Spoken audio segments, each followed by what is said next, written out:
ఆ చార్మహల్ మొహల్లా ఏరియాలో చాలా మంది నార్త్ ఇండియన్స్ ఉంటుండే. దాంట్లో యాదవ్స్ ఉండే, ఠాకూర్స్ ఉండే, బ్రాహ్మిన్స్ ఉండే, లోధాస్ ఉండే. వీళ్ళందరూ కలిసి ఈ చార్మహల్ రామాయణ మండలంని మొదలు పెట్టారు. రామాయణ మండల్ చార్మహల్ లో విశేషత ఏముందంటే వాళ్ళు ప్రతి శనివారం 5 దోహాలు చదివి దానికి అర్థం అందరికి అర్థం అయినట్లు ఈ ప్రసారం చేస్తుండే. ప్రచార్ అండ్ ప్రసార్. దాని తర్వాత పూజా పురస్కార్ గురించి ఏం విధి లేదు మాకు.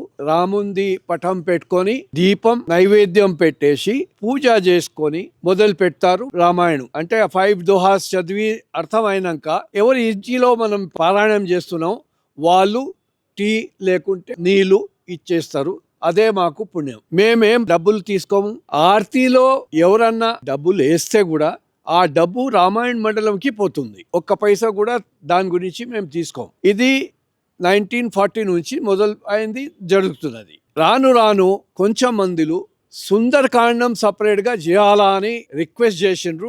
దాని నుంచి మేము ఆదివారం స్పెషల్ ప్రోగ్రామ్ అని సుందరకాండం చేస్తాం.